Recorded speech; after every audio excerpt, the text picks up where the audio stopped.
Po yung design ng multi-track EFI 63 gawang multicab. Ito po yung ating minivan na si Bakbak gawang multicab. Yan. DA64V automatic transmission, non-turbo. So ito yung kanyang dashboard. Yan. Kung makita po ninyo dito, napaka plain lang nung kanyang dashboard. Ito, nilagyan po ito ng dating may-ari. Dagdag na contrast ng kulay. Tapos ang maganda dito, yung kambya niya nandito sa harapan. Hindi siya dito sa gitna. Mas maluwag tuloy. Nakakapaglagay ako dyan ng gamit sa gitna. Tapos power window, itong nasa harapan. Yan, power window siya. Pero yung dito sa sliding door, manual po yan. Ito. Pero ang bukas nito kalahati lang. Hindi siya nagbubukas ng buo for safety reason. Halos lahat po ng minivan, pag binuksan yung bintana dito sa gitna, kalahati lang. Yan. Yung ganitong unit pala, tinatawag po itong 5 doors. 5 yung pintuan. 2 sa harap, 2 sliding door, tsaka yung sa likod. Ito. Yan. So yan po yung maganda dito kasi kahit po makapag-park kayo sa masikip na lugar, yan, mabubuksan nyo pa rin yung pinto. Kung naisagad nyo dito sa kaliwa or sa kanan, pwede kayong makalabas dun sa kabila. Yan. So 5 yung pintuan ng ganitong unit. Halos lahat po ng minivan, 5 yung kanyang pintuan. Tapos nandito po yung makina dyan sa upuan ng driver. Dito naman yung sa langis. Yan. So dito po yung langis. Yan. Yung makina naman dun sa driver seat. Yan. Medyo madumi at malikabok yung ating sasakyan kasi kakatapos lang po natin magbiyahe. Yan. Nag-camping tayo. Andyan pa ibang gamit natin. Yung mga ibang gamit natin nakalagay lang sa box. Ito mga pagkain. Yun naman mga cooking utensils. May isa pa akong box pero pinasok ko na sa loob. Ang laman naman nun mga gadget, mga electronics. So chinarge ko muna yung mga gadget. Tapos yung ating higaan, yung foam. Then yung upuan nito ay captain seat. Ayan. Maganda sana kung straight yung kanyang upuan kasi pag giniga nyo flat yun yung straight na upuan. Pero itong captain seat, yan, mas mataas yung dito. Hindi siya naka-level dun sa flooring. Then dito naman sa loob, yan, maluwag siya kasi yung ating unit ay high roof na 64V. Yan, van type po ito. Yung wagon type, yung kanyang ilaw sa likod, yung kanyang tail light andito sa gilid. Medyo masikip po yun kasi andito siya, nakaumbok dyan. Yan, so sayang yung space. Hindi tulad dito sa van type. Ito, malinis, open yan. Kaya buo. Marami kayong mailalagay na gamit. Tulad dito, nakapaglagay ako ng cabinet na plastic.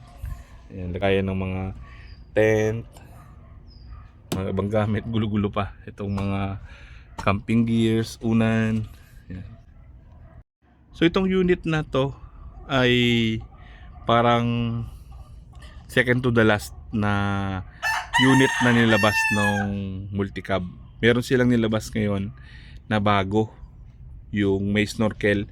Yun po medyo mahaba ng konti. Tapos naka taas, medyo mataas yung ilalim ng sasakyan kaya pwede siyang pang off-road. Yun talaga yung pinaka-design niya.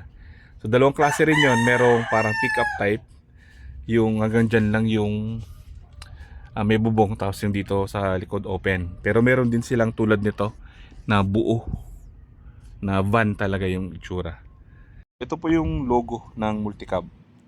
Yan, sila yung builder ni Bakbak.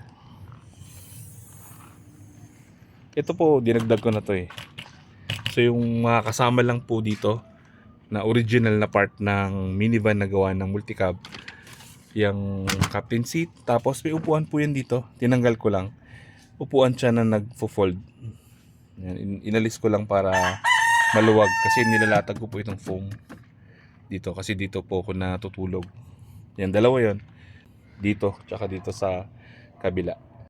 Tapos yung built-in na ilaw niya nandito sa likod tsaka dun sa may salamin sa taas.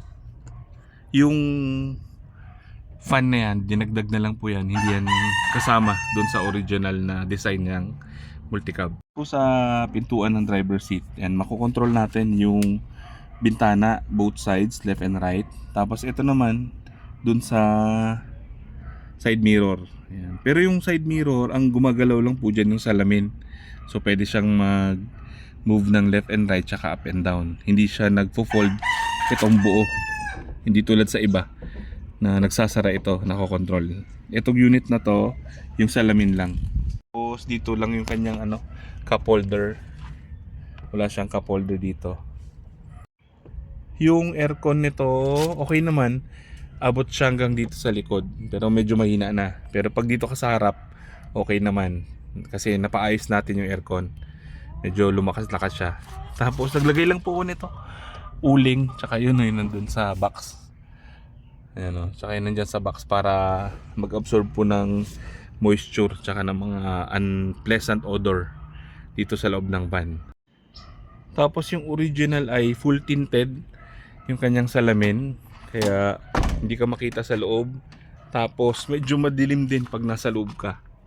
Medyo mahirap din mag-drive pag gabi kasi madilim yung tint sa harap. So, ang problema ko lang po dito sa unit, ito, hindi nag-fit yung mga flarings niya, yung mga plastic. Kaya may pumapasok po na daga. So, napansin ko lang nung meron ako naiwan na noodles. Kinain po nung daga. So, dyan pala siya dumadaan. Tapos dito siya nagbahay. Yun yung problema niya. May butas dito. Doon siya pumapasok. So kahit po maliit lang itong unit na to, napakalakas po nito. Kaya niya magbuhat ng mga mabibigat na karga, even yung tao. Nakargahan ko na po ito ng 7 pasahero.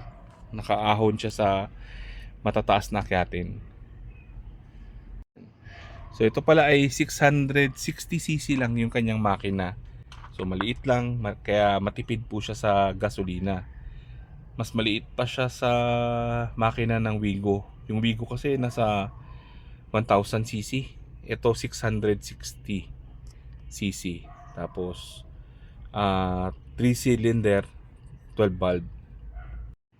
Yung fuel consumption nito, nag-average ako ng mga 12 to 13 km per liter. So medyo okay na. Pero kaya pa yun patipirin kung madadrive natin ng talagang dahan-dahan, no? Yung hindi yung waswas. Medyo mahirap lang kasi automatic. Kaya minsan napapa-accelerate ako ng sobra, kaya medyo malakas. Pero goods na po yun.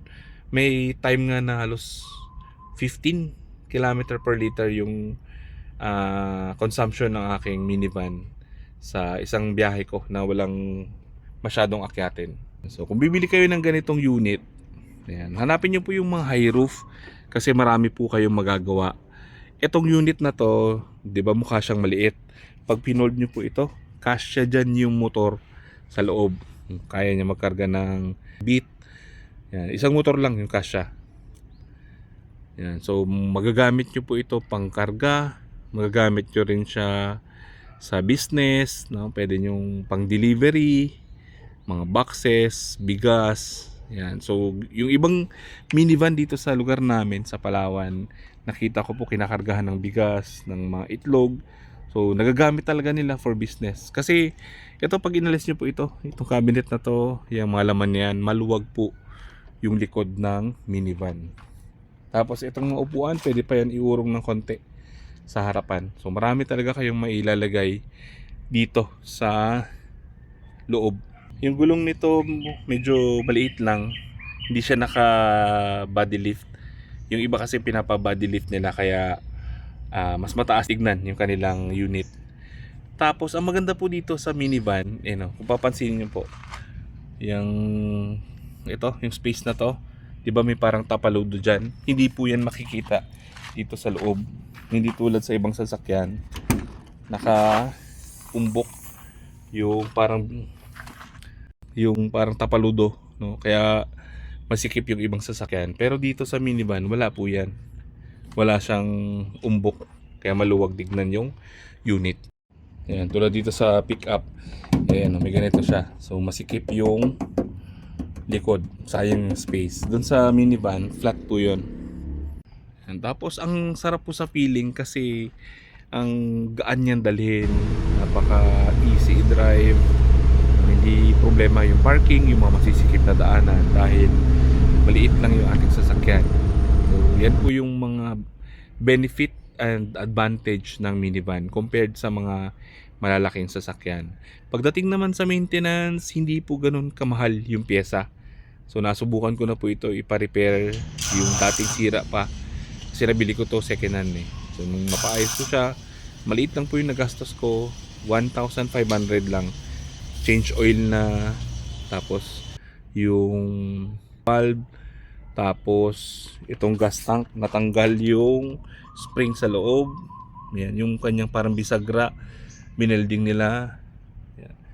So lahat yun, parang 1,500 lang yung inabot. Tapos langis, yung langis binili ko, mga 1,000. Mga 3 liters yung nagamit natin dito sa ating minivan.